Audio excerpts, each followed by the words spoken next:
Tuloy pa rin pala mga kababayan yung Senate hearing para kay Kibuloy. Kahit binabaha, lalo na po dito sa aming lugar at maulan kahit sa Metro Manila.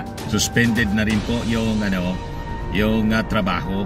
Pero yung Senado, tuloy pa rin sa kanilang trabaho. At ang ating Pangulong Bongbong Marcos, mga kababayan, tinulong na yung mga disaster officials. Yan po yung briefing na ginagawa po. Living along these coastal areas na maghanda o maging alert. Nagpapagang mga balita at pagtalakay sa mga isyu na lipunan. Bulsa! Opinyon, banat at paglalantad sa katotohanan. Bulsa! What you see is what you get. You decide. While yung nakadilaw, ito po yung up to 2 meters wave height dahil sa storm surge. Next slide please. Now ito naman po ang status ng ating mga dams. Although generally mga dams level natin ay safe, but like for example ang GAT, bagamat umakyat ng 0.34 meters, but ang normal high level niya ay mataas pa. Yes po. Yan po yung briefing ginagawa, presided by the President mismo po. So ang sabi rito, magre-release yata ng pakunti-kunti, kailangan i-release yung tubig sa mga dams natin. Hindi pwedeng biglaan po kasi it will cause flooding, massive flooding po, at peligroso yung mga mabababang lugar, especially sa Metro Manila at sa Central Luzon po. Galing dito sa amin nauna kaming binaha ng todo, mga kababayan, ipakita ko po sa inyo. Nag-ikot kami kanina, pati yung SM po, SM City, hindi dito sa Legazpi, walang ba dito sa SM City sa Legazpi. Sa Naga po, pinasok pati yung SM City. At yung Central, Bicol Central Terminal, napakalalim pa lang ng tubig doon. Ito yung SM Naga, tingnan ninyo. Pinasok mismo sa loob. This is the first time yata. Courtesy ni Bicolano Man, yung kaibigan natin, shared by Jeremiah Duca. Mga kaibigan natin po ito, taga dito sa Legazpi. At ito yung kuha, mga kababayan, sa loob mismo ng SM City. Matindi po. Ito naman yung landslide sa Bañadero, Barangay Bañadero, Daraga Albay. Kuha ni Hernani Mapula. Tingnan ninyo, matindi. Yan po, mga kababayan, ang mga buhangin galing yan sa Mayon Volcano. Yan po, mga nasirang kalsada po. Ito nag-collapse, mga kababayan, na flood control system, dike, dahil sa tindi po ng buhos ng ulan. Ito naputol na po yung kalsada. Yan Barangay Bañadero, Daraga Albay po.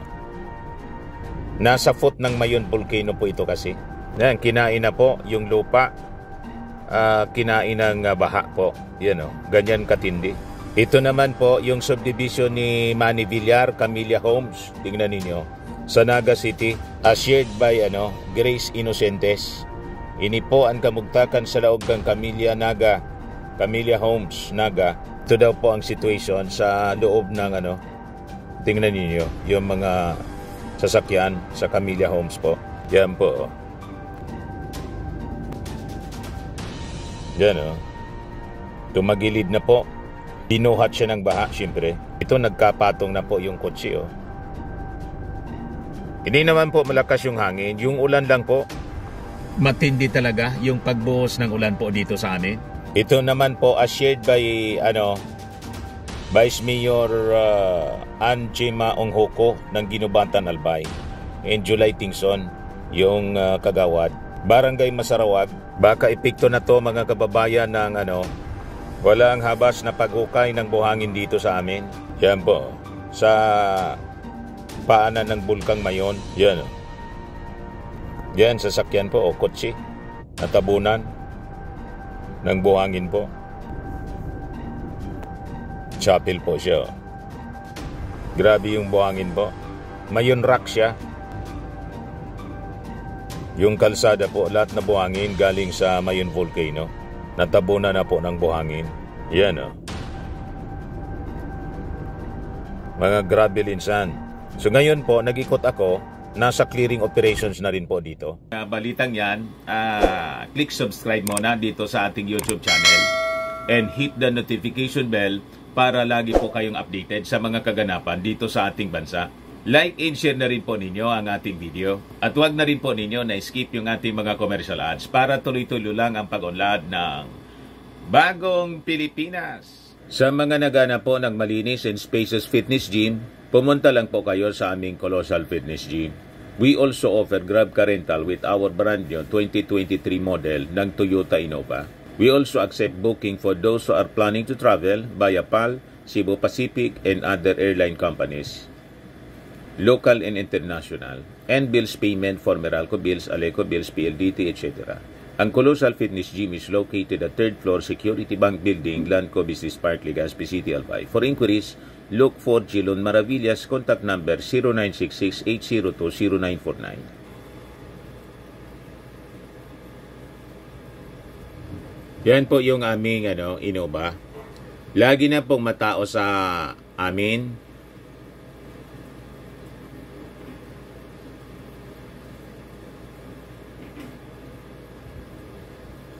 Yan po mga bagong clients namin. Napakaganda at colorful at napakalinis ng aming gym po. Pati mga foreigners po pumupunta sa amin, mga British tourist po sila dito sa Legazpi. Na-set up na rin po yung aming mga brand new gym equipment.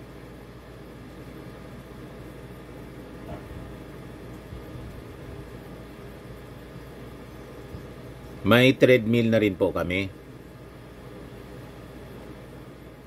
Ito naman po yung bago naming product na binibenta online.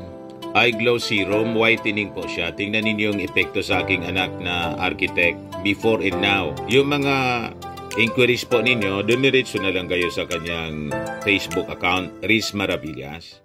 Ito naman po, Firmax Firming and Lifting Cream. Pinapahid po sa mga pulses and affected area. Mainam po sa paninigas na mga kaso-kasuan. Ito naman po, Automax Radiant Serum. Sa mukha naman yung application, anti-aging po siya. You will look 10 years younger than your age. Sa mga cancer patients naman po, baka lang gusto ninyo itong itry. Neng siya red mixed fruit drink. Hindi mo po siya gamot, food supplement siya. Kaya lang, gawa siya mga kababayan sa goji berry. Yung goji berry may anti-cancer properties. O ngayon, yung mga inquiries ninyo, dumiretso na lang kayo sa aming messenger sa Facebook para masagot namin agad. Ayos pa? Ayos na ayos niya, Mr. Maravillas.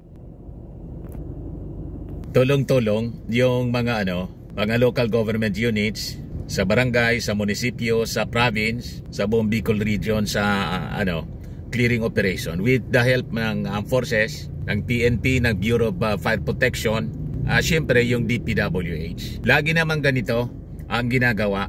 Automatic siya yung clearing operation the following day. Pag early in the morning, simula na po sila basta't nag-subside na yung yung baha. Ito naman po yung highway, National Highway sa Balangibang, Pulangi, Albay. Kahapon ito. I think yung mga areas dito hindi pa po passable hanggang ngayon. Mataas pa yung tubig. Sabi dito, nanay ko po, nabura na po yung highway sa Balangibang, Pulangi, sabi ni Dali Babe Colico. Courtesy ni Nico Calleja, galing ito sa kanya. Yan po. So dagat na. Ito yung highway. Ito yung highway, ito mga kwansya. Rice field yan, kabilaan mga rice field siya. So pumantay na yung tubig, umapaw na sa highway mismo. Ito yung kalsada papuntang Maynila, galing dito sa amin. So ganyan katindi po. Lagi man to, basta't talagang maulan mga kababayan, lagi man siyang ganyan, matagal ng panahon. So sabi natin kanina sa ating video, isisi naman sa ating Pangulong Bongbong Marcos. Pero yung previous administration po na gumastos ng dubli pa, trillion pesos mga kababayan in flood control projects, hindi nila pinapansin. Basta ang laging sinasabi po ng mga DDS propagandist po, ang hinahanap po yung 550,000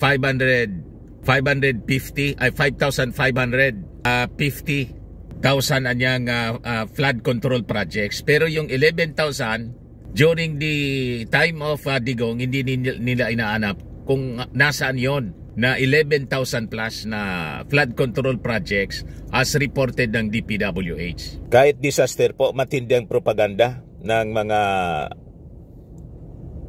mga Duterte. Mali natin ang Pilipinas, pray for Bicol region. Pero itong sinasabi nila, yan, hashtag 5,500 flood control, Bagoong Pilipinas, Marcos Jr. Legacy, Christine PH. Yan. Sitwasyon ngayong umaga sa paligid ng isang kilalang mall at terminal ng Bicol Central Station, kung saan lubog sa tubig baha ang mga sasakyan at ilang negosyo sa lugar. Establishmento de negosyo sa lugar. Ito yung pinakita natin. Yung SM ito po, SM Naga. Yan, lubog sa baha po yung SM Naga. Ito yung Bicol Central Terminal. So, makita ninyo kung gaano kataas yung yung baha. Paliig yan ng tao, mga kababayan. O ngayon, wag na lang natin pansinin ang kasamaan, mga kababayan, nitong mga kampo ng Duterte po. Talagang ganun ang ugali po nila. Ignoring yung mga kasalanan nila, kapabayaan nila, kakulangan nila. Pagkatapos, ang sisisihin yung ating Pangulong Bongbong Marcos. Ang ating Pangulong Bongbong Marcos, hinahanapan nila ng solusyon sa baha 3 years pa lang. Yung 6 years ng kanilang Pangulo, ni Digong, hindi po nila inahanap kung saan napunta yung flood control projects ng previous administration. Ganon sila katindi, mga kababayan. Ngayon, sabi natin, kahit masama yung panahon sa Metro Manila, tuloy pa rin yung hearing sa Senado kay Kibuloy. Yan po. Senate resumes probe into KGC leader Apollo Kibuloy. Dumating siya kanina. Ito siya po. As reported ng Philippine Daily Inquirer. Yan si Kibuloy.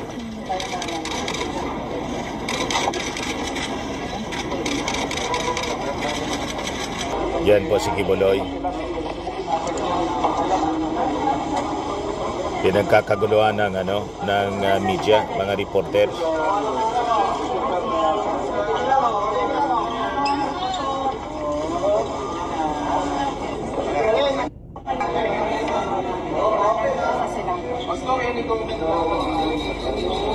Yan po, ongoing siya. Abilan, tapos sila. Pabayaron ko sila tanan. Kaya naiutang sila sa ministry nako, naiutang sila sa kingdom. Rini-replay yung mga pinagsasabi ni Pacquiao. It will take 5 years, it will take 10 years. It does not matter. Basta nakatutok sa ilang angel of death.